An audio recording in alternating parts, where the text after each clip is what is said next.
Listo.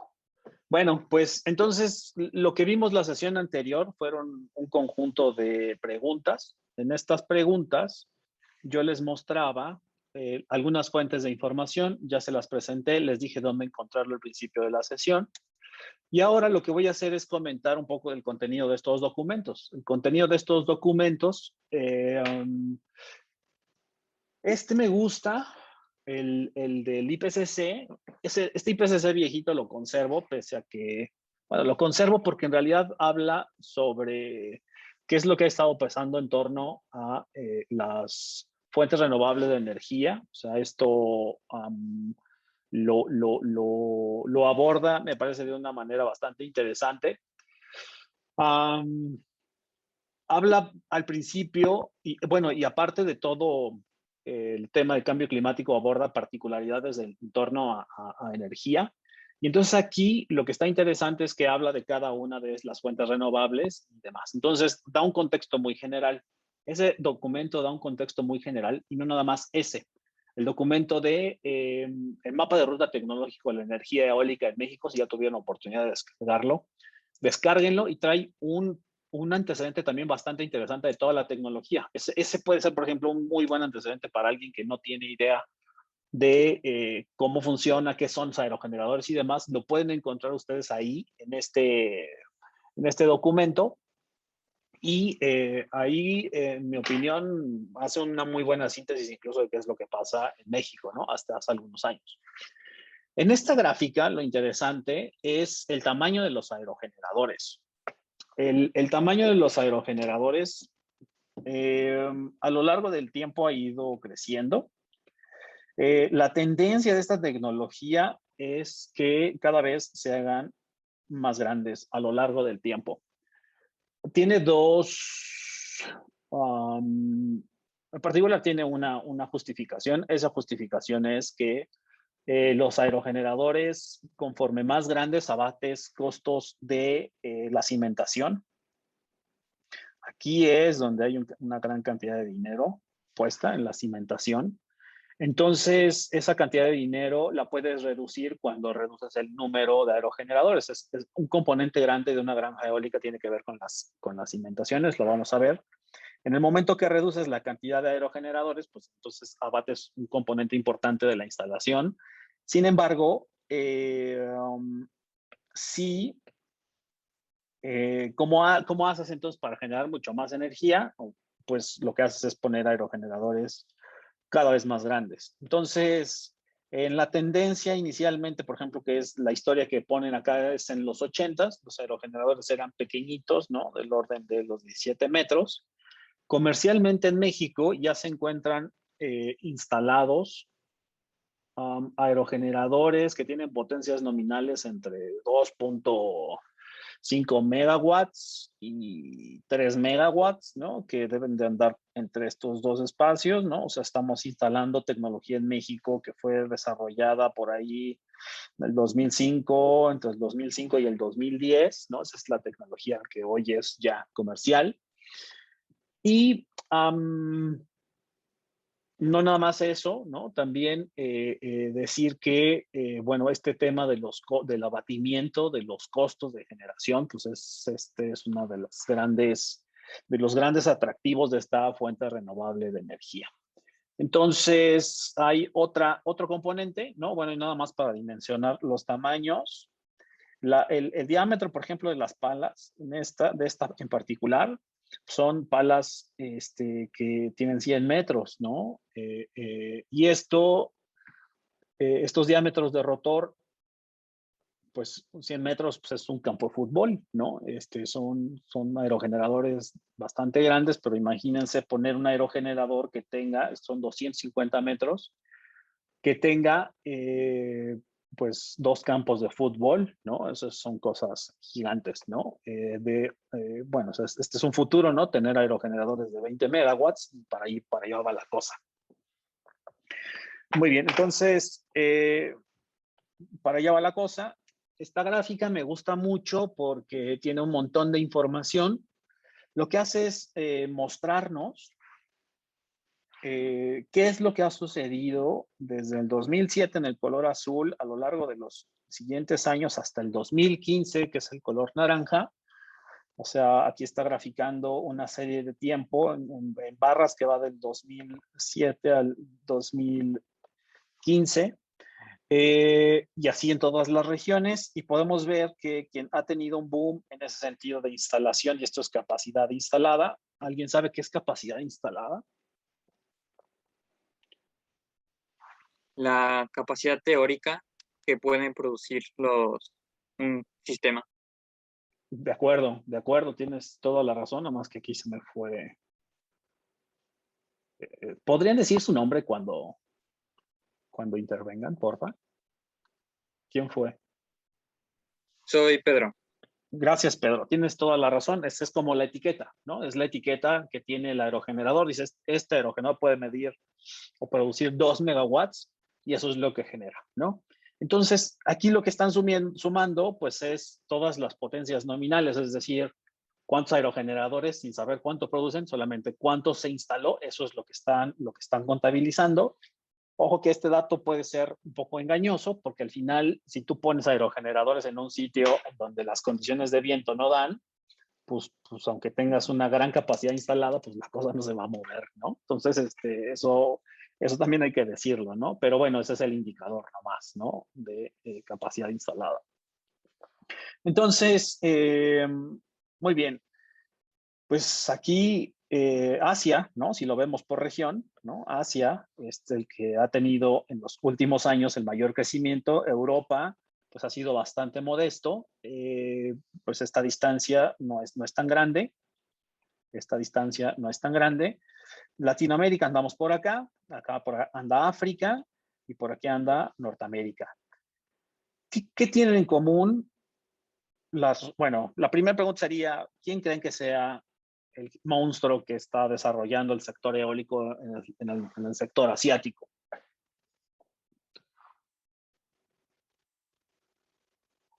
China. Exactamente. El sector asiático, también Pedro, Sí. es China, gracias. Es China, es un monstruo en el desarrollo de estas cosas, ¿no? Aquí hay un gran debate porque, pues lo que les digo, ¿no? Puedes tener autopistas con un montón de aerogeneradores, pero si las cosas no se mueven, pues tampoco hace tanto sentido, ¿no? También recordemos que China es uno de los mayores contaminantes en el mundo, entonces, pues bueno, esa es la situación que tiene China. Luego tenemos a África y Latinoamérica, que son como, ¿qué podríamos decir entonces, ¿no? De estos lugares en donde hay mucho desarrollo y los lugares que hay poco desarrollo. O sea, hay como dos conjuntos, ¿no? Lo podemos ver aquí. O sea, hay lugares en donde, pues, evidentemente hay como un tipo de historia. Y hay otros lugares, ¿no? Que tienen otro tipo de historia. ¿Qué pensarían ustedes que esos sitios tienen en común?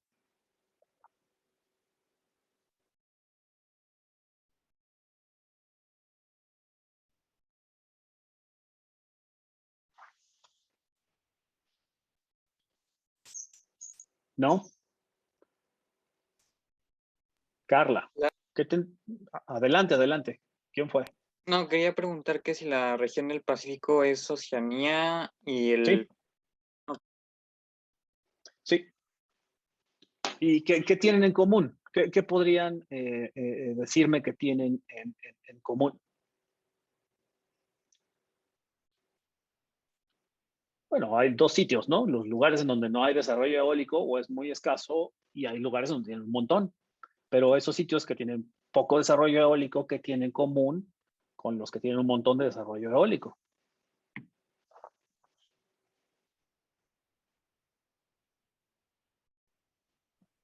Un menor capital. ¿Un menor qué, perdón? Capital. Exacto. Son países que están desarrollados y los demás somos los países que estamos en vías de desarrollo. Y esto es muy interesante porque cuando hablamos de energía, y eso creo que no todo el mundo lo comenta, bueno, supongo que sí, ¿no? Es que estamos hablando en realidad de dinero, ¿no? Cuando estamos hablando de energía, porque un país no puede desarrollarse si no tiene energía. ¿Cómo vas a poder producir carros si no tienes de dónde sacar la energía para conectar la fábrica? o no puedes hacer tortillas y sencillamente no tienes gas. Entonces, un país que no tiene los recursos energéticos para desarrollarse, pues no va a poder generar riquezas. Y esa riqueza no va a poder distribuirse en este debate, ¿no? Que existe en torno a las energías renovables, yo lo sé, pero bueno, no va a poder distribuirse, ¿no? Entonces, claro, los países que tienen más desarrollo son los países en el sector eólico, son también los que tienen mayor riqueza, ¿no? Y eso es muy importante mencionarlo. Ya hablábamos de China, ¿no? Evidentemente China tiene un gran avance.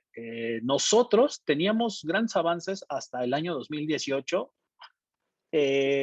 por el cambio de política nacional. Lo voy a comentar más adelante, este tema de la política nacional, que me parece importante que todos tengamos comentarlo, ¿no? Porque pues es una realidad. Estados Unidos tiene un gran desarrollo, también Alemania, Reino Unido, y bueno, también muy interesante decir que, por ejemplo, comparado con la extensión territorial de Alemania o Reino Unido y su capacidad instalada, y versus lo que tenemos nosotros, pues vamos, tenemos un montón de cosas que aprender de otros sectores, ¿no? En México, bueno, en América, aparte de Estados Unidos o en Sudamérica, Brasil es quien lidera el tema, ¿no? Tiene un gran desarrollo en el sector eólico desde hace muchos años, ¿no? Lo empezaron a desarrollar, si mal no recuerdo, con Lula da Silva, y no han parado, ¿no? No han parado de desarrollar el sector. Por lo que yo comento, ustedes dirían, bueno, este amigo es a favor del gran sector eólico de Iberdrola y Gamesa y demás. La realidad es que no estoy peleado, ¿no? Voy a platicar de un esquema gubernamental que tiene, por ejemplo, Países Bajos para el desarrollo del sector eólico, en donde año con año ellos los sientan a los investigadores, los sientan con las empresas eólicas para resolver un problema, ¿no? Tenemos colegas que vienen de la Universidad de Delft y platicando en esas ondas de café, ellos decían que platicaban entre ellos, ¿no? Que si ya habían tenido la junta con la empresa, ¿no? Y entonces decían, no, sí, ya me reuní con el de la empresa, pero pues ya sabes, ¿no? Cómo son esos amigos y bueno, quejándose, ¿no? Y lo que pasa al final es que es una política gubernamental que los obliga a sentarse a resolver problemas. Entonces, de manera indirecta, ¿no? Ellos están financiando el desarrollo del sector eólico, la investigación en el sector eólico, dando acceso a información confidencial de la empresa para poder resolver problemas actuales, ¿no? Entonces, eso está padre, ¿no? O sea, de manera indirecta estás haciendo que la empresa financie el desarrollo del sector, por un lado, y por otro lado, también no hay que cerrar los ojos, ¿no? Lo único que ha pasado en Oaxaca después del desarrollo del sector eólico es que antes no había aerogeneradores, antes del 2002, y después del 2002 había un montón y el entorno no ha cambiado, ¿no? Y eso también es muy triste, ¿no? O sea, creo que sí, si hay recurso en la región, también tendría que ser promotora del desarrollo del lugar, porque la riqueza es propia del lugar, ¿no? Entonces, no estoy peleado con la empresa. Creo que la empresa hace lo que el gobierno dice al final y creo que sí puedes, bajo un esquema creativo y adecuado a tu realidad, podrías tener mejores esquemas del desarrollo del sector, ¿no? Entonces, bueno, aquí nomás decir cuánto es lo que tienen instalado, pues es un montón, ¿no? Y aquí está China, que bueno, es una cosa, es una locura. Este reporte es el reporte del 2019, tal vez lo debí de haber actualizado, por el que seguía. Bueno, aquí nada más sencillamente decir que hasta, creo que es este año, no se consideraba la contribución en los reportes de la energía eólica mar adentro. Entonces, está, en mi opinión, creo que ya el tema offshore empieza a contabilizarse.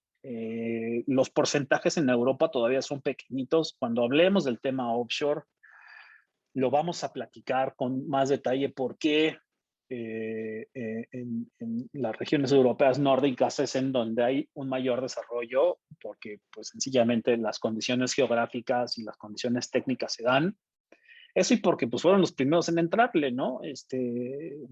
Y bueno, lo comentaremos, el tema offshore, y comentaremos también el tema offshore en México, que es lo que qué es lo que ha pasado y qué posibilidades hay de que eso suceda en México.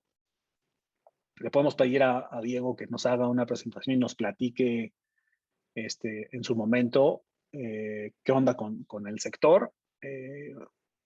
Y bueno, aquí sencillamente decir que esta lámina está dividida por dos. El tema tierra adentro y el tema mar adentro.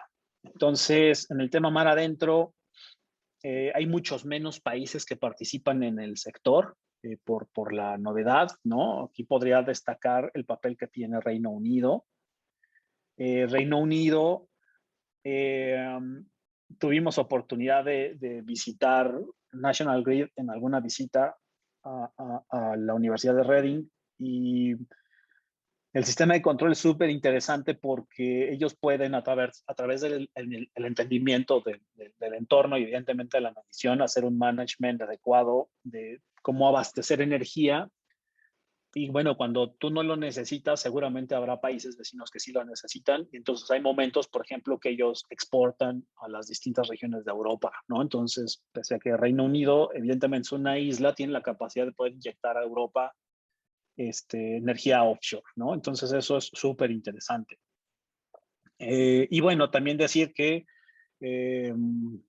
a este tren, al tren de la energía eólica mar adentro, tierra firme, ustedes ya lo vieron, la historia comenzó por ahí, pues hace unos 20 o 30 años, y en este tren, en el tren de la energía eólica mar adentro, la historia está empezando a escribirse. Entonces, también habría que decir que México está en una condición de vientos especiales y distintas a lo que están otros países. Entonces, pues bueno, el desarrollo de este sector tendrá un reto mucho mayor, que bueno, al final no pasa nada porque el sector petrolero también se desarrolla, bueno, sin hacer un spoiler, ¿no? El sector petrolero también se desarrolla en,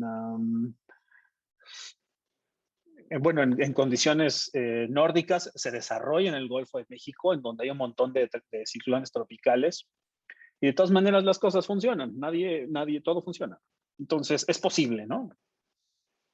Claro, no digo que sea nomás cosa de ir a instalar, ¿no? Hay que investigar, hay que hacer un poco de investigación. De estos reportes de costos, solamente quiero repasar un conceptito. Lo vamos a usar muchísimo, muchísimo, muchísimo. Es un indicador que se usa muchísimo en el sector eólico, bueno, en todos los sectores energéticos, que es el concepto de factor de planta. El factor de planta es un concepto que es un indicador de qué tan eficaz o qué tan buena es una tecnología específica para producir energía en una región en particular. Entonces, ¿cómo se calcula? El factor de planta, pues es sencillamente para un intervalo de tiempo que esté evaluando, puede ser un año, puede ser un mes, puede ser un día, ver cuánta energía estuvo dando este aerogenerador en ese intervalo de tiempo, si en realidad pues, eso se mide y tan, y lo voy a contrastar o voy a dividirlo entre cuánta energía hubiera producido si el aerogenerador estuviera en su potencia nominal. No lo he dicho, ¿no? Pero un aerogenerador tiene distintas partes de producción de potencia en su curva de potencia, pero bueno, pues es bien sabido que un aerogenerador no produce en su potencia nominal todo el tiempo. Entonces, cuando tú haces la comparación de lo que produce en realidad entre lo que el aerogenerador hubiera producido si estuviera ese mismo tiempo produciendo en sus potencias nominales, tendrás una idea de qué tan bueno es ese sitio con esa tecnología para producir. Por ejemplo, un aerogenerador que tiene un factor de planta, pues es como decir, en algún sitio en específico, para un tiempo determinado, es como decir que ese 20% del tiempo estuvo produciendo en su potencia nominal. Entonces me dices, bueno, si te le quedas viendo un año, el 20% del tiempo estarás viendo que el 20% estará en su potencia nominal. El resto, pues no. Entonces, un sitio que tiene un factor de planta muy, muy bueno, por ejemplo, factores de planta típicos que se alcanzan en el mar, por un montón de circunstancias que vamos a analizar, esos factores de planta pues andan alrededor, son mayores regularmente al 30% y pueden alcanzar valores hasta arriba del 50%, es decir, el 50% del tiempo el aerogenerador se está moviendo. Entonces, este tema de la variabilidad, o bueno, la mal llamada intermitencia, porque no es que esto sea intermitente, es una fuente renovable variable, pues dependiendo de los sitios en donde tú pongas esto, se va a estar produciendo energía con cierta consistencia, ¿no? Eso por un lado. Y el otro indicador que es interesante es el costo de la energía. Aquí lo estoy poniendo así muy, pues nomás o sea, esta es la ecuación, está bien. Aquí el tema es, bueno, ¿cómo le hago para llegar a la energía generada por un aerogenerador y cuánto me cuesta poner el aerogenerador en un sitio? Entonces, si yo logro obtener estos dos indicadores de cuánto me cuesta poner el equipo y llevarlo a Oaxaca, traerlo desde China, instalarlo, cimentarlo y demás, poner permisos y saco un costo de todo ese rollo y digo que a lo largo de los 20 años que va a durar esta tecnología y le puedo yo sacar un costo, que eso se puede, y hago un cálculo de cuánta energía estaría produciendo ese aerogenerador por todo ese tiempo, puedo sacar un indicador, que es el indicador que más se utiliza en el ámbito de energía, que es el del costo nivelado de la energía. El costo nivelado de la energía o costo de la energía es no más que ese cociente. Y lo interesante es que puedes relacionar estos dos y se utiliza muchísimo, ¿no? Se puede utilizar costo de la energía con el factor de planta y hay una relación. ¿Cuál es esa relación? Bueno, pues podemos ver entonces en esta gráfica, creo que también tomé de ahí, costos, espero que se alcancen, sí se alcanza a ver. Lo que estamos viendo es el histórico del 2010 al 2018 para, son tres variables las que estamos viendo. La primera es el costo de instalación total, el factor de planta y el costo de energía, que son casi las variables que yo expliqué, ¿no? Entonces, o que acabamos de ver someramente, ¿no? Porque no he dicho bien a bien cómo. Vemos barras aquí, ¿no? Tenemos unas barras aquí. Porque año con año, pues realmente los proyectos alrededor del mundo no cuestan lo mismo. Bueno, y todo esto es para energía eólica en tierra. Año a año los costos, dependiendo de su ubicación y de las tecnologías, pues tienen distintos costos de cuánto te cuesta. ¿No? O sea, si la fábrica está en China y yo voy a poner el aerogenerador en China, pues entonces el costo de instalación es más barato que traerlo a México o llevarlo a la Patagonia. Es mucho más barato que se quede en China. Entonces, por eso hay un umbral de costos, ¿no? No todos los proyectos tienen los mismos costos de instalación. Y lo que vemos entonces en los puntos azules o en la línea azul es el promedio anual de todos estos proyectos que se desarrollaron en el mundo. Hecho, el costo de instalación total anualmente en los últimos 10 años se ha reducido. Ha bajado de 1903, estos son dólares por kilowatt instalado, a 1947 dólares por kilowatt instalado. Es decir, este indicador del costo de instalación, lo vamos a platicar con un poco más de detalle, pero de este indicador nosotros podemos saber cuánto costaba poner un aerogenerador en el 2010, un aerogenerador, por ejemplo, de 1 megawatt, que son 1000 kilowatts. Entonces, yo podría multiplicar los 1913 por, yo podría multiplicar los 1913 que costaban, y entonces yo sabré cuánto me cuesta, que es $1,913,000, lo que me costaba poner un aerogenerador de 1 megawatt en ese entonces.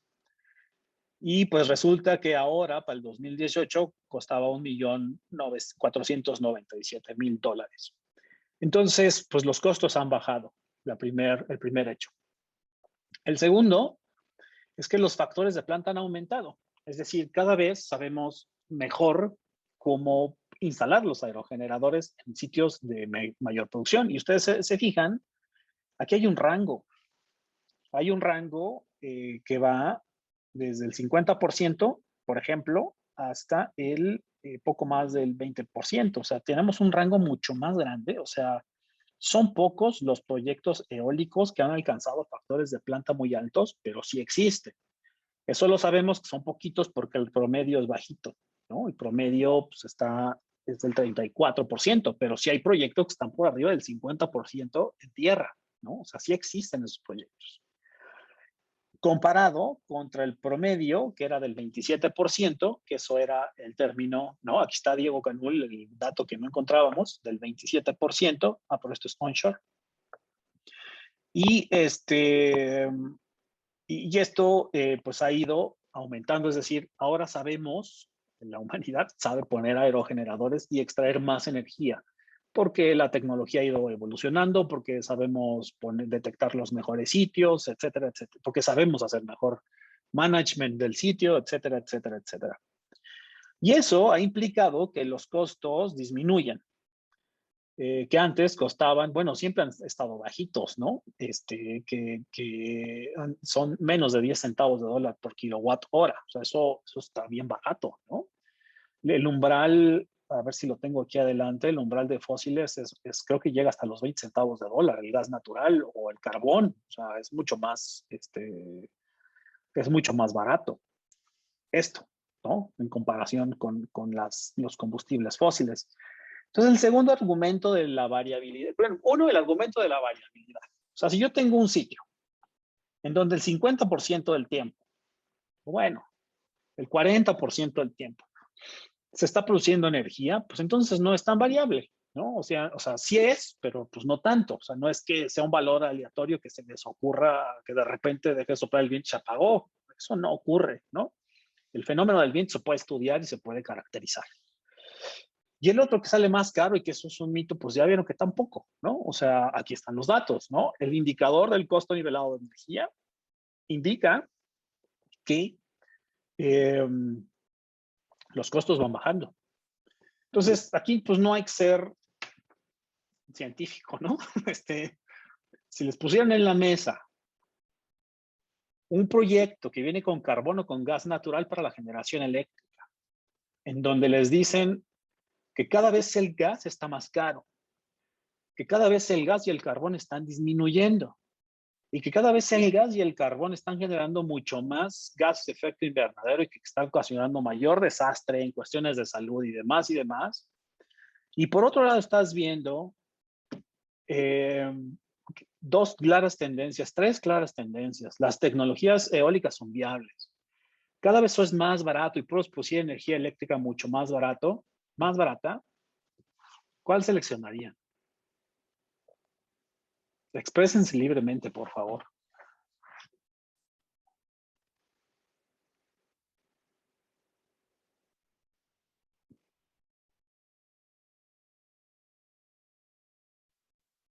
¿Qué opinan de lo que estoy hablando?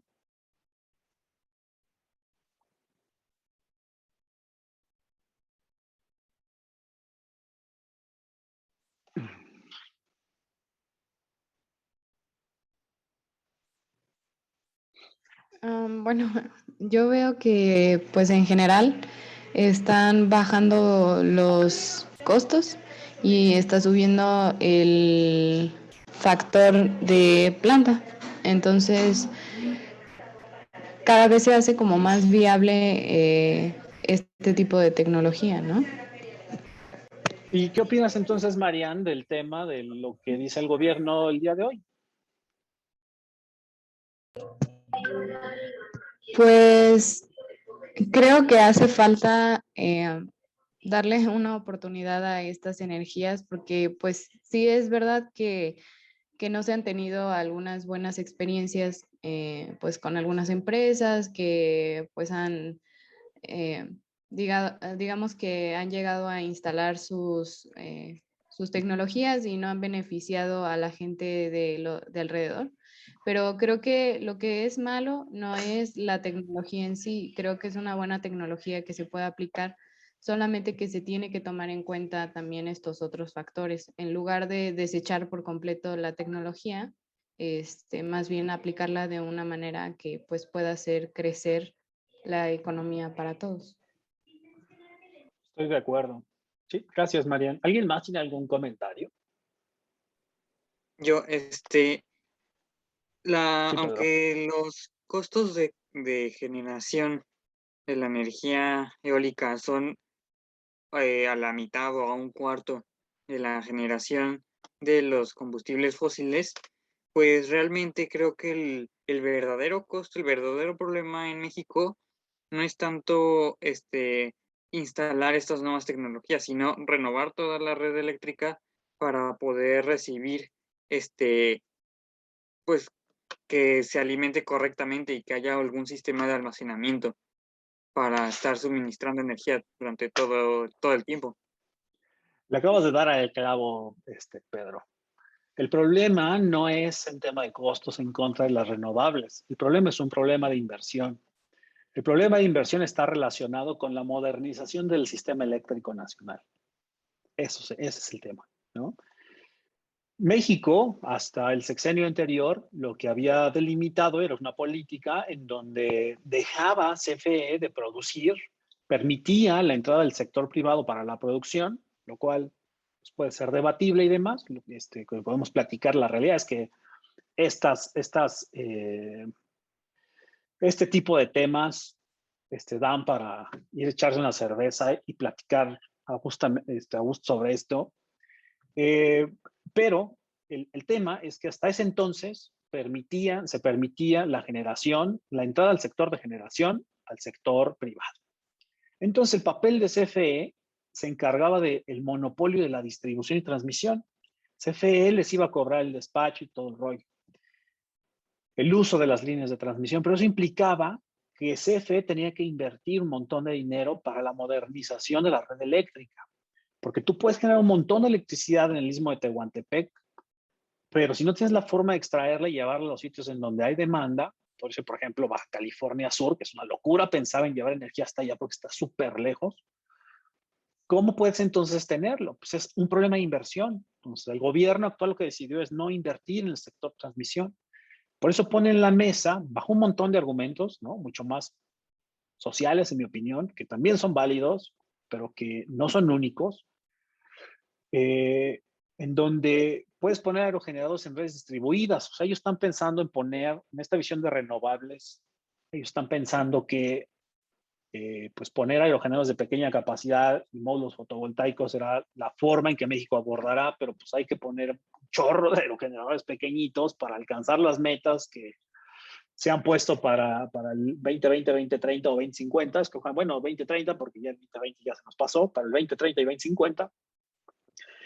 Y eso, bueno, pues demandará inversión de un distinto sector, ¿no? Que no necesariamente es el sector grande empresarial, sino es un sector distinto que es el de la clase media, tan golpeada clase media, ¿no? Entonces, y que será un desarrollo que tendrá que dar también las pequeñas y medianas empresas, ¿no? Entonces, el gran problema, en mi opinión, es que creo que ponerse en los extremos, pues tampoco es nada saludable. Tampoco está bien decir que el diablo son las empresas, así como tampoco decir que el diablo está en el tema social, ¿no? Porque, por supuesto, ¿no? Creo que hay que encontrar, creo que el gran problema es que no hemos podido encontrar los desarrollos adecuados para México. Ese es el gran problema, ¿no? Hemos heredado regularmente sistemas de desarrollo que se encuentran en otras naciones, europeos, gringos, o como ustedes gusten y manden, pero nunca hemos podido concretar uno propio que satisfaga nuestras propias necesidades. Y ese es el reto en realidad. No lo hemos encontrado. Hoy el sector está en pausa, pues porque no hay suficiente capital humano para poder plantear una solución en este sentido y pues ya se ha tomado una decisión de política pública en una dirección. Entonces, esa es la situación actual en México. Bien o mal, pues esa es la situación actual en México.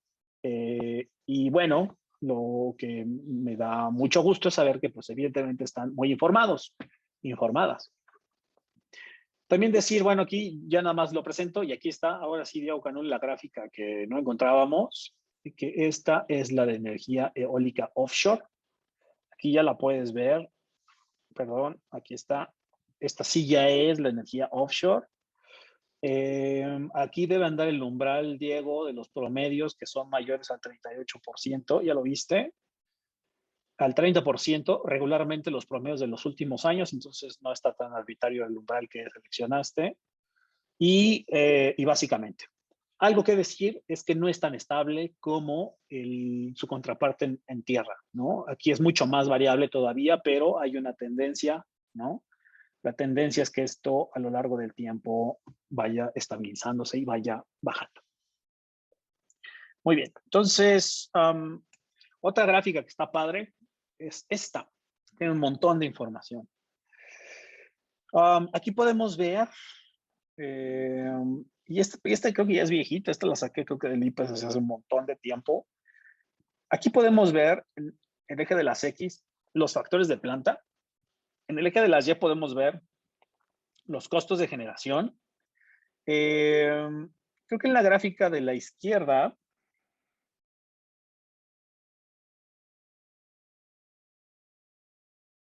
es para distintas tasas de descuento. Okay.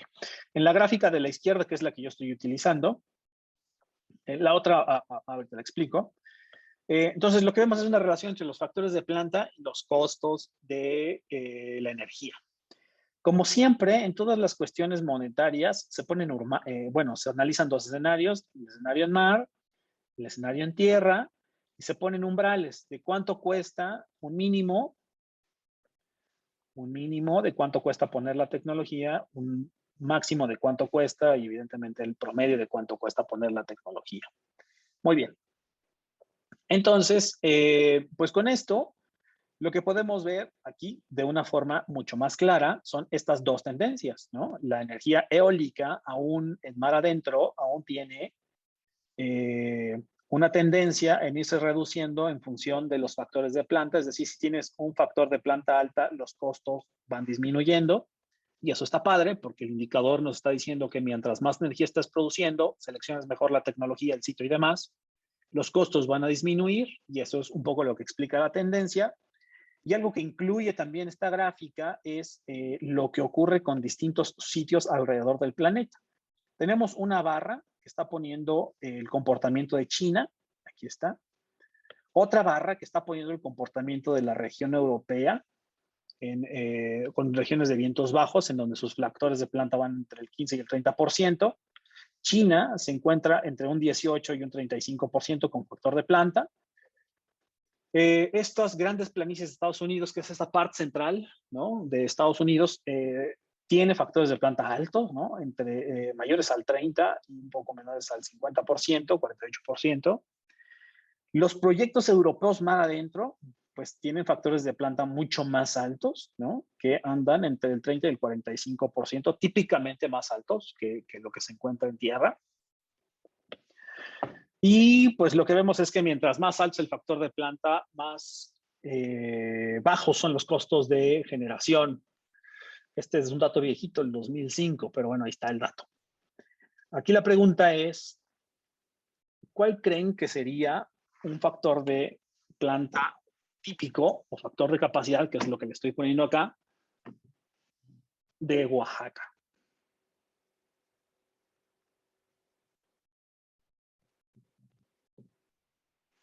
Un factor típico.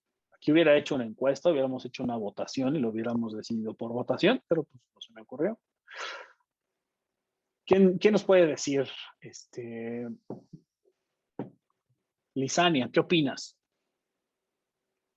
Un número. ¿Cuál crees que sea el factor de planta en Oaxaca?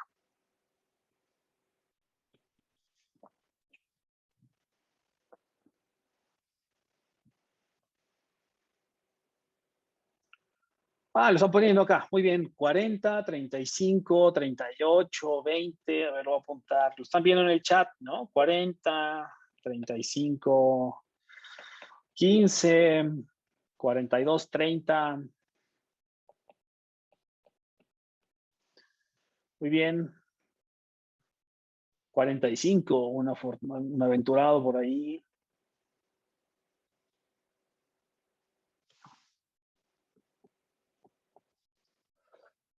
Pues factor de planta, capacity factor en Oaxaca es del 58%. Entonces, es una locura. O sea, exactamente, Saraí. O sea, el tema es que en Oaxaca tienes un factor de planta típico del 58%. O sea, no es de a gratis. ¿Alguno de ustedes tiene... ¿Alguno de ustedes tiene familia en Oaxaca? ¿Ha visitado la región del Istmo de Tehuantepec? ¿Alguno, alguna? Yo he tenido alumnas que andan por allá, o que son de allá. Carlos, el doctor Carlos Alberto López Villalobos, es de allá. Después se fue para Chiapas. La región, pues no hay nada. Si alguien quiere si quiere ir para allá, es un viaje de bueno, hay que moverse de Huatulco. Bueno, de aquí a Huatulco es de aquí a la Ciudad de México, de la Ciudad de México agarrar un vuelo a Huatulco, de Huatulco rentar un automóvil y creo que son 5 horas de camino para llegar a Salina Cruz, Oaxaca, y de ahí son un par de horas, bueno, como 1 hora para llegar a la región del Istmo.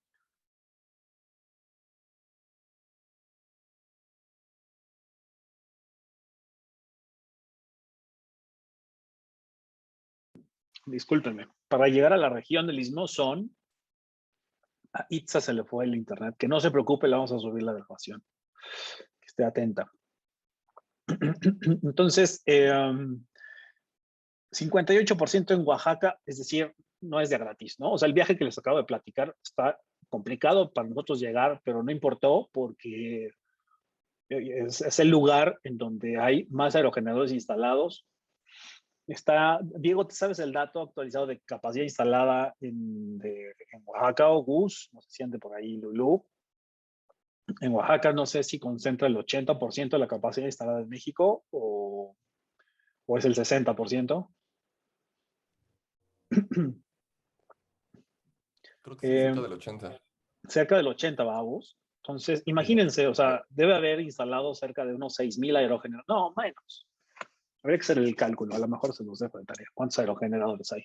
Creo que alguna vez lo hice. Debe haber un montón de aerogeneradores instalados, ¿no? En Oaxaca. Entonces, creo que son cerca de 1,000 aerogeneradores instalados. Si alguien lo puede googlear mientras, es capacidad instalada en Oaxaca. Entonces, eso lo dividimos, bueno, eso en megawatts, lo ponen en megawatts, y eso lo dividimos, haz la cuenta, Diego, ayúdame, no seas así. La capacidad instalada en Oaxaca, y eso lo divides entre la potencia nominal de aerogenerador promedio, que son 2 megawatts. Pues si pones toda esa capacidad instalada en megawatts, te va a salir el número, y entonces eso es más o menos el número de aerogeneradores que hay instalados en Oaxaca. Y bueno, pues con eso pues se puso el desarrollo eólico y no es ya gratis porque pues el factor de planta en Oaxaca es del 58%. Entonces es súper alto, ¿no? Entonces, no es ya gratis, ¿no? Yo lo he dicho, el tema eólico es un tema de dinero, 58%, lo acabo de decir. Entonces, pues así está la situación. Esto había puesto yo sobre notas de periódico. ¿Cuánto cuesta instalar una granja? Hacer el cálculo. Ok. Pues hagamos. Aquí está. Son 4,749 megawatts. Y eso entre dos son 2,000. Aquí está.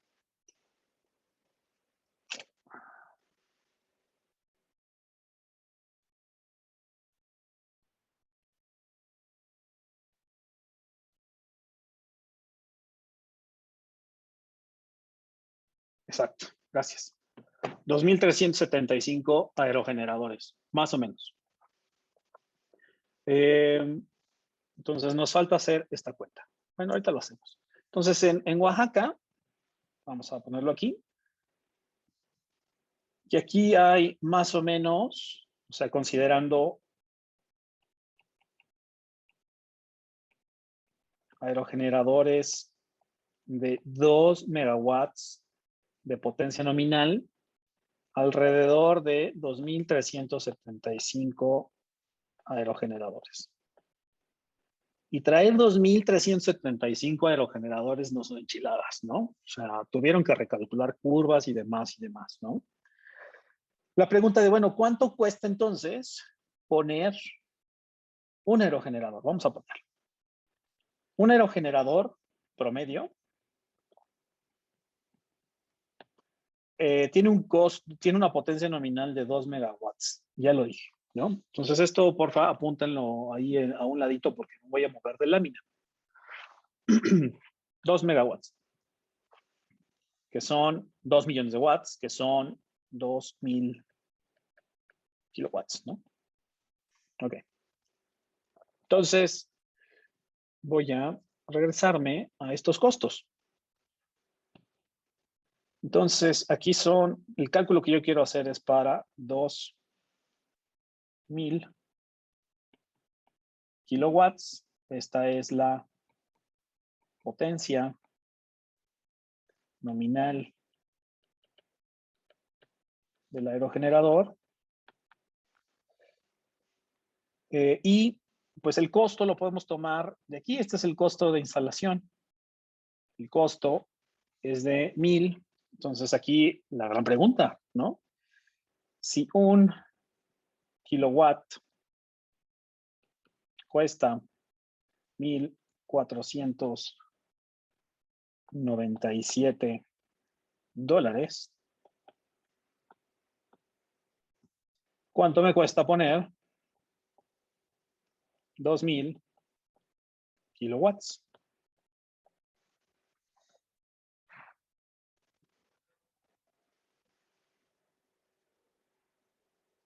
Lo pueden poner en el chat. Gracias, Pedro, por tu cálculo. ¿Cuánto cuesta entonces? Pues nomás es multiplicar, ¿no? Exactamente. Es una lana, ¿no? Son casi 3 millones de dólares poner un aerogenerador, tomando costos del 2018, valor promedio 2018, 3 millones de dólares. Entonces, insisto, aquí lo que trato es un poco de reforzar mi argumento de que el tema eólico es un tema de dinero, el tema eólico de cuestiones que nosotros podemos obtener de los reportes internacionales, podemos sacar información. Ok, y no te preocupes, Pedro. Y aquí, pues bueno, ya sabemos cuánto cuesta poner un aerogenerador. Y entonces, pues bueno, ya nada más habría que multiplicar para saber cuál ha sido la inversión. ¿Alguien sabe? Bueno, ¿y eso cuánto es en pesos? ¿Cuántos son 3 millones de dólares en pesos? ¿A cuánto está el dólar? ¿A 20 pesos? ¿Sí? Consideramos que está en 20 pesos, serían como casi 60,000 millones. ¿60 millones? 3 millones de dólares son 60 millones de pesos, ¿no? ¿Qué podríamos hacer con 60 millones de pesos? ¿Cuánto cuesta una carretera? De aquí a... ¿Cuánto cuesta una carretera? Creo que anda del orden, por ejemplo, hacer una carretera, la de Cuernavaca, creo que el segundo piso, por ahí debe de estar del orden, el segundo piso, perdón, el Paso Express. ¿Alguien podría googlear Paso Express costo? Quiero ver nada más el orden de magnitud. El costo del Paso Express que se hizo acá en Cuerna. Bueno, yo encontré que 1 kilómetro de carretera tiene como el costo aproximado de 2 millones de dólares en México. Fíjate, o sea, es casi como poner... Gracias por el dato. Está muy interesante porque es como lo decía, ¿no? O sea, es como hacer 1 kilómetro de carretera. O sea, es como hacer una autopista de 2,000 kilómetros. De aquí de México a Matamoros son como 1,000 y tantos kilómetros. O sea, es una carretera gigante, ¿no? De 2,000 y tantos. Entonces, no, son cantidades muy, muy grandes de dinero que se invierten en el sector y eso explica. ¿Alguien podría googlear el presupuesto de CFE del año pasado? Así nomás, presupuesto, Comisión Federal de Electricidad. A ver si sale el dato. Porque debe andar del orden de mil millones, del orden de miles de millones. Lo que digo es, si CFE quisiera hacer el desarrollo del sector eólico con las metas, como hasta lo estuvo haciendo el sexenio, como se estuvo haciendo el sexenio anterior, tendría que dejar de hacer un montón de cosas para invertir en el sector, pero yo creo que el presupuesto no le da, porque es muchísimo dinero. O sea, poner un aerogenerador de 3 millones, pues, pues ¿de dónde, no? O tendrías que hacer infraestructura. 417,000 millones de pesos. Sí. Entonces, no sé si lo ven, ¿no? O sea, el tema de los aerogeneradores anda del orden de 3 millones de dólares. 3 millones de dólares por aerogenerador son 60 millones de pesos y 60 millones de pesos por poner 1,000 aerogeneradores son 60,000 millones de pesos, que eso es pues como una cuarta parte del presupuesto, ¿no? Que tiene 417,000. O sea, es como una séptima parte del presupuesto de CFE. O sea, es muchísimo dinero, ¿no? Entonces, por eso la política del sexenio anterior, 2,200 millones de pesos. 2,200 millones de pesos. Eso según, es que ya lo acabo de borrar. Muchas gracias, Oscar.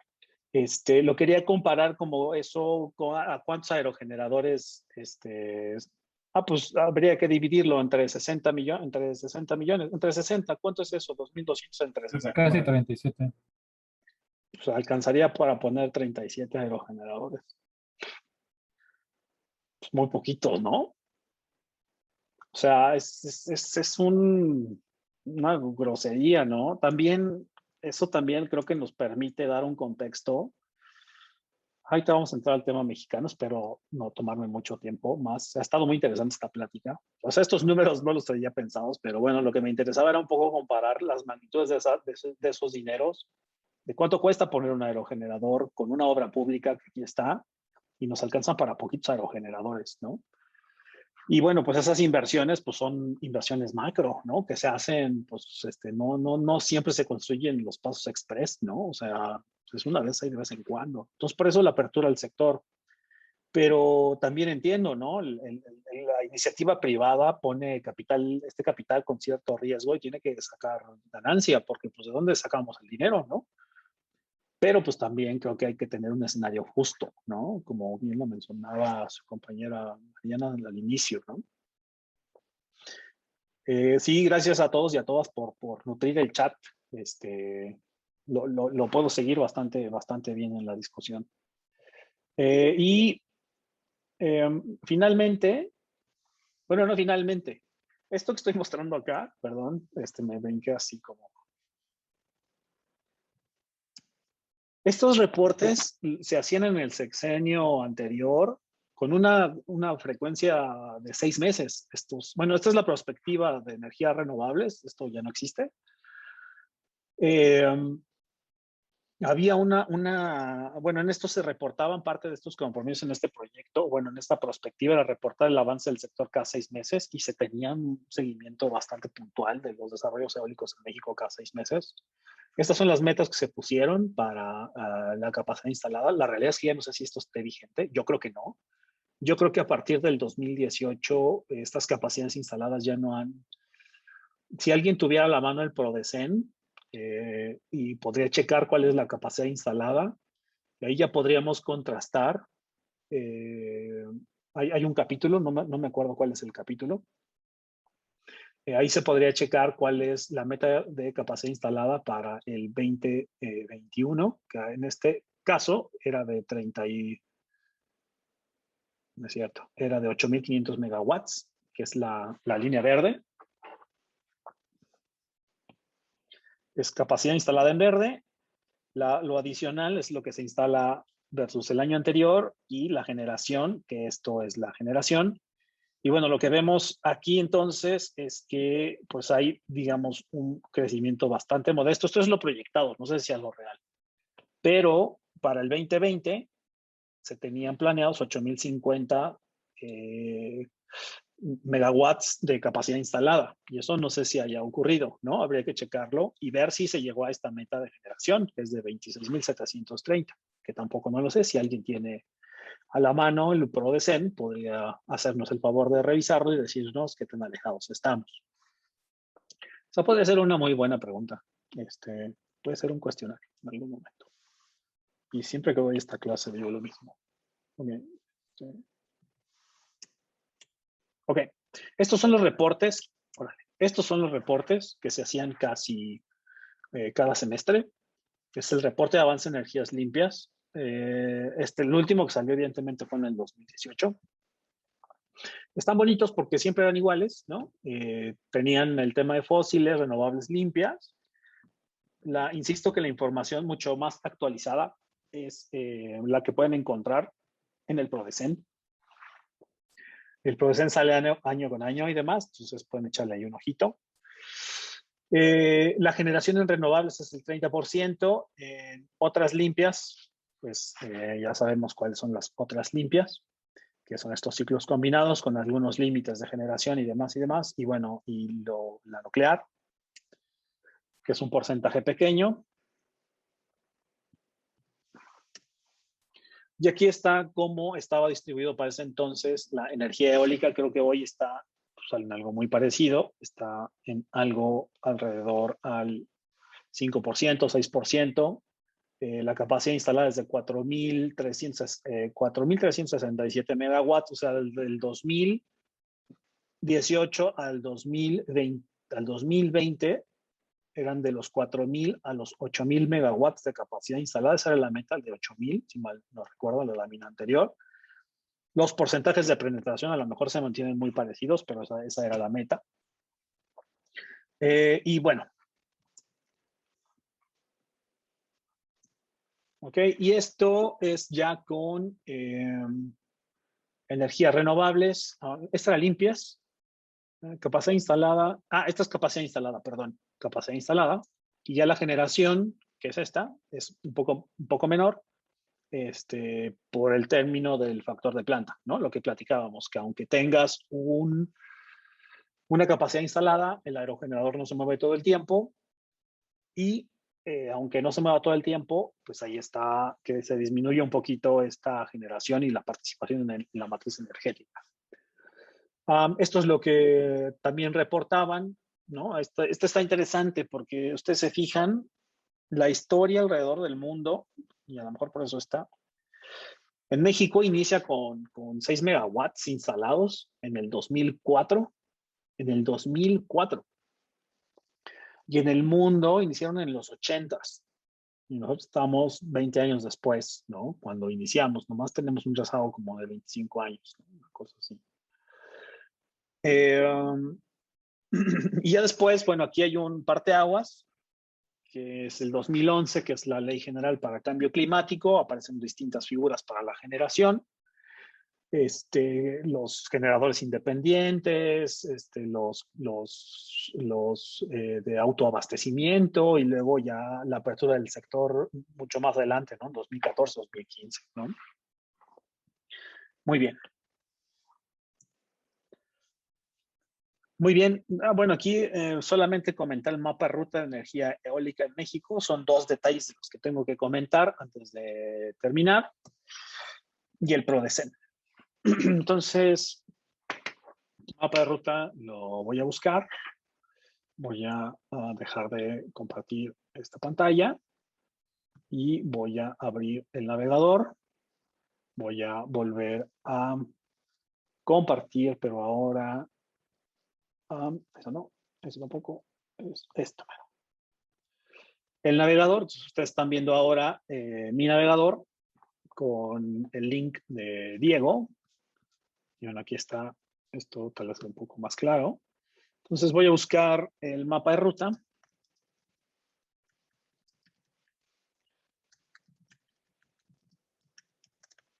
Hasta este punto, ¿tienen alguna duda, pregunta, comentario, sugerencia, inquietud? ¿No? Muy bien. Aquí podemos encontrar los distintos mapas de ruta. Lo que hice nada más fue poner esto en Google. Bueno, en el otro servidor del Pato. Y aquí está el mapa de ruta de la energía eólica en México. Solamente comentar algunas cuestiones interesantes, que por eso me tomo la libertad de presentarlo. Es sencillamente para dar un contexto de qué es lo que ocurrió. Y me gusta este documento porque toma una fotografía para el año en el que fue elaborado, si mal no recuerdo fue 2018, tal vez un año antes, 2017. Integra un montón de personas de distintos sectores. Estos son todos los sectores, la mayoría de los sectores que integran este análisis, esta perspectiva, gente de CFE en ese entonces, de CENER y demás, gente del semieólico, y bueno, empresas, un montón de instituciones. Nosotros no participamos en este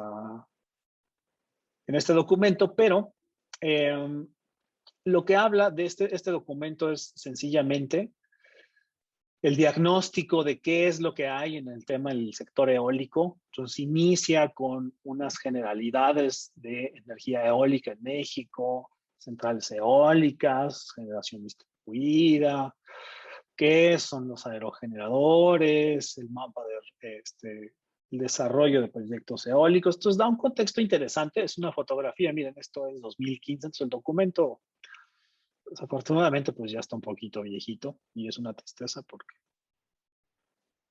pues eso quiere decir que también yo ya estoy avanzando en estos temas. Entonces aquí, por ejemplo, el atlas eólico que presentan es un atlas eólico también bastante viejito, que es de los primeros atlas eólicos que se hacen en México, identificando las regiones de generación. Esto no lo voy a entrar mucho en el tema. ¿Qué es lo que ha pasado con las renovables? Esto está padre, ¿no? O sea, en dónde están instalados, en qué estados están las capacidades instaladas. Aquí está lo que está instalado en Oaxaca, que es una mayor proporción, Tamaulipas y demás. Y esto era lo que tenía que suceder para el 2031, ¿no? Aumentar estas capacidades instaladas, las cuales pues los permisos dejaron de concederse y por lo tanto pues ya estos mapas ya no tienen tanto significado, pero sí el diagnóstico que se hace anteriormente, un desglose del sector eólico, que es lo que hay en México, que estaba mucho más centrado al tema pues no tan técnico. Se habla del desarrollo de talento, de la infraestructura que hay en México. Hay un centro de prácticas, bueno, esto es el CERTE, esto es un laboratorio que tiene el INEL, en donde en algún momento nosotros instalamos un LIDAR. Aquí lo pusimos nosotros, no sé si no lo sé. Este es un aerogenerador que ellos tienen, que bueno, que ellos tienen nada más, así lo voy a dejar. Y bueno, hay un montón de infraestructura, ¿no? En realidad estaba muy orientado el papel del semieólico al tema de las palas, mucho, a manufactura, a arreglarlos, a fabricarlos, y básicamente. Hay algunos proyectos que creo que por aquí en una de las preguntas habla de las áreas de oportunidad, ¿no? Bueno, aquí en el tema del Atlas Eólico Mexicano, ¿no? Que es este proyecto, aquí nosotros participamos, pero más como de acompañamiento, ¿no? O sea, sí participamos, pero la verdad es que no tenemos un papel tan relevante. O sea, pues ahí estamos para saber qué es lo que pasa. Y bueno, lo interesante que plantean aquí es la visión, ¿no? En el tema de la visión, hablan sobre hacia dónde tendríamos que dirigirnos, ¿no? Analizan un poco cuáles son las estrategias para diversificar y demás. Y déjenme ver si por aquí veo. Y bueno, hay dos elementos, ¿no? Que ellos son los que destacan. Uno es el tema de evaluación del recurso. Hay pocos proyectos en donde se hace evaluación del recurso. Aquí están los proyectos de evacuación de energía de modo de interconexión de granjas eólicas, ¿no? Son áreas de oportunidad que ellos identifican. O sea, me parece un documento que, si bien no necesariamente tiene una vigencia por metas y demás, sí hace un diagnóstico interesante, ¿no? Hay limitantes en el ámbito regulatorio, es lo que hemos estado platicando, la regulación del tema de la tierra, que lo hemos estado platicando de manera muy general. El proceso de gestión de proyectos, o sea, todo esto que, bueno, se daba como temas de corrupción y demás. Cadenas de suministro, que bueno, esto tampoco lo hemos podido hacer. Creo que lo más que se ha hecho para el abastecimiento de la cadena de valor es el metal y concretos, ¿no? O sea, nada más. Y bueno, aquí el único programa en donde nosotros estamos participando es es el programa que yo llevo, el 2063. O sea, hay un tema en energía renovable que no se está necesariamente desarrollando de una manera tan intensiva como se debiera. Y entonces por aquí aparece el proyecto en el que yo soy responsable técnico, que ya puede dar, que no lo veo. Y bueno, que tiene que ver con pues fortalecer el laboratorio de sistemas eólicos en el instituto y los programas de posgrado, ¿no? Y eso es lo que hemos estado haciendo. Entonces, por ahí debe andar el documento. Y fundamentalmente eso es el mapa de ruta tecnológica de la energía eólica en México. Es un diagnóstico bastante interesante. Y el último que quiero presentar, bueno, que creo que ya lo hice, es el del PRODECEN, pero el PRODECEN ese ya lo platicamos. Entonces, nada más el que me faltaría platicar es el del mapa, el Global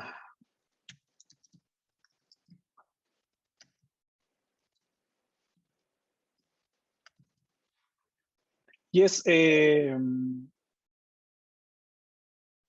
aquí está el Global Wind Atlas.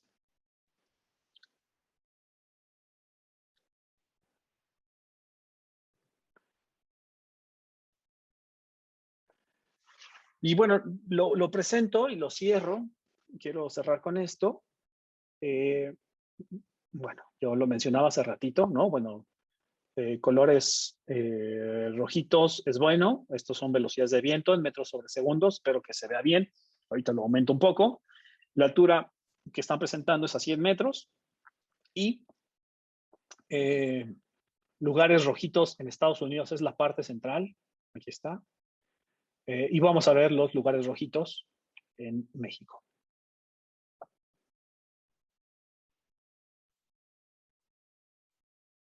Ahí está. Nada más vamos a dar un minuto que esto cargue. Miren, aquí hay un mapa, por ejemplo, de factor de planta de aerogeneradores clase 1, clase 2 y clase 3. Eso lo voy a platicar. Las clases están definidas por las velocidades medias en donde se pueden poner los aerogeneradores.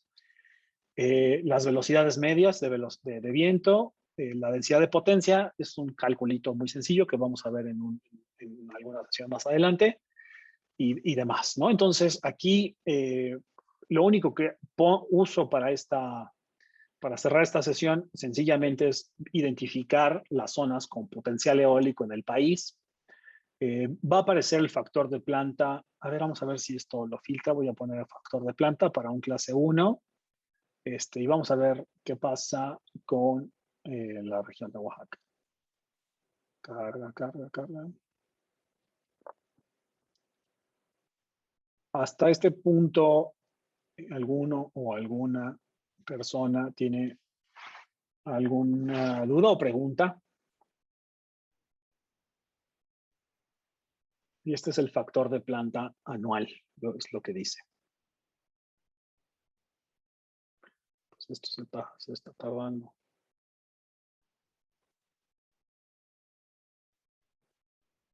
Ahí están las velocidades. Bueno, velocidades medias, solamente decir que la región de Oaxaca aquí está, ¿no? Hay una pluma muy, muy grande que no es más que la diferencia de presiones entre la región, esta región del Golfo, con lo que sucede de este otro lado. Hay una cadena montañosa en esta región, con otra cadena montañosa en esta región. Alcanza para 2 estados este mismo efecto Venturi, que eso es lo que ocurre.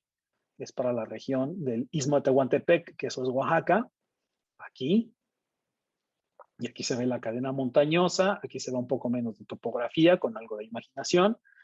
Y lo mismo ocurre para la región de Arriaga y Chiapas. O sea, este mismo fenómeno ocurre tanto para Oaxaca como para Chiapas. Aquí con una menor intensidad que acá, pero es el mismo fenómeno. Bueno, va a tardar un poquito. Entonces, podemos identificar algo en la península de Yucatán, particularmente en el Golfo, ¿no? Y en la península de Yucatán, que cargo un poco. Algunas regiones en Veracruz, aquí está. La península de Yucatán, principalmente pues en el Golfo, ¿no? Lo mismo en el Caribe.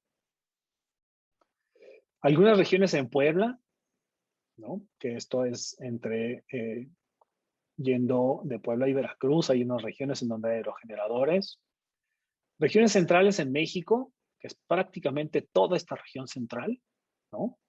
Y aquí hay un montón de asegúnes porque hay cadenas montañosas y demás. Hacer evaluación en este sentido es muy complicado, es muy complejo. El siguiente polo de desarrollo, aparte del de Oaxaca, es Tamaulipas, ¿no? Mucho más pegado a Estados Unidos, en la región de Matamoros, Reynosa, San Fernando, toda esta región.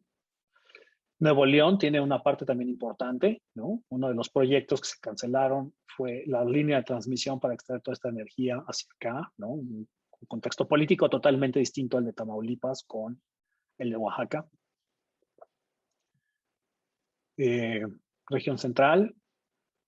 No necesariamente sucede lo mismo en Sonora y Sinaloa, ¿no? Pero sí hay algunos puertos, ¿no? Como acá en la región de Puerto Peñasco. Hay algunos indicios, ¿no? Esto es a 100 metros, evidentemente, ¿no? Pero sí en toda la península, en Baja California Sur, en donde hay recurso, hay también zonas naturales protegidas, ¿no? Pero hay recurso, que hacer ahí un balance entre ambos elementos.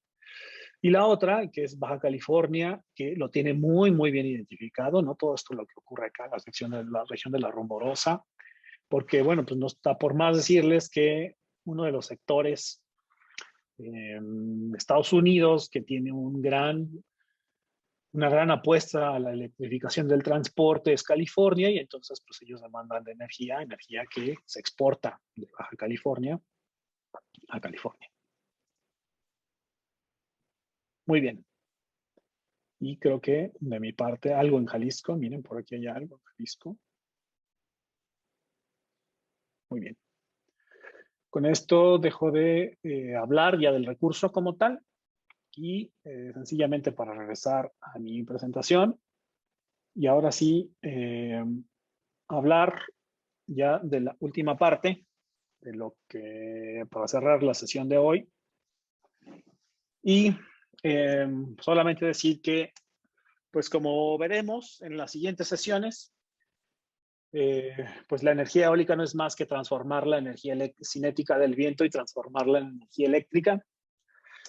Más que el tema no es tan sencillo, ¿no? Tenemos que hablar, yo puedo hacer algunas subdivisiones de estos temas, de evaluación del recurso, o sea, en términos de energía eólica puedo hablar de evaluación del recurso, de los aspectos mecánicos, de los aspectos eléctricos y de lo conjunto de aerogeneradores, y puedo ir desglosando problemas y problemas y problemas y problemas en este contexto. Entonces, es un problema bien conocido, muy trabajado alrededor de todo el mundo, que demanda de multidisciplina.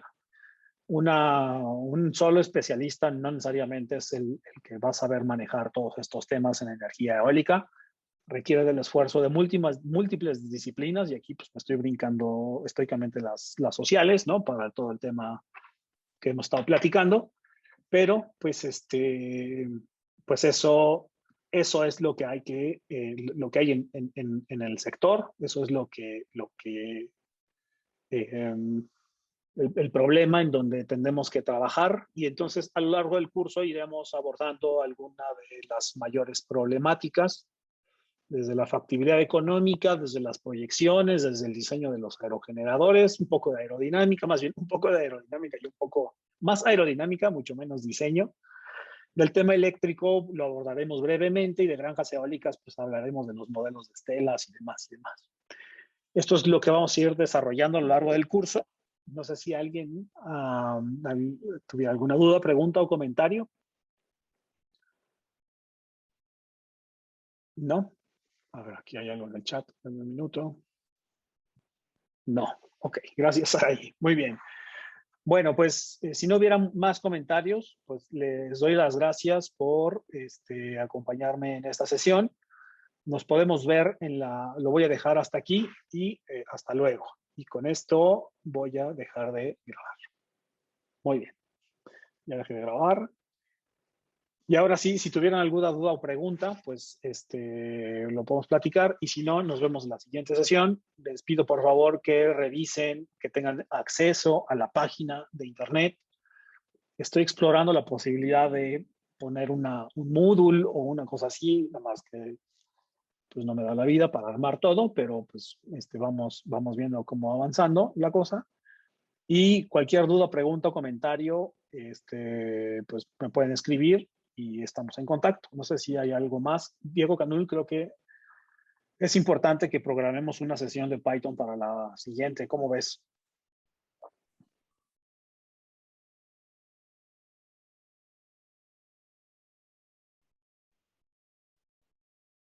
¿Andas ahí, Diego, o ya te fuiste?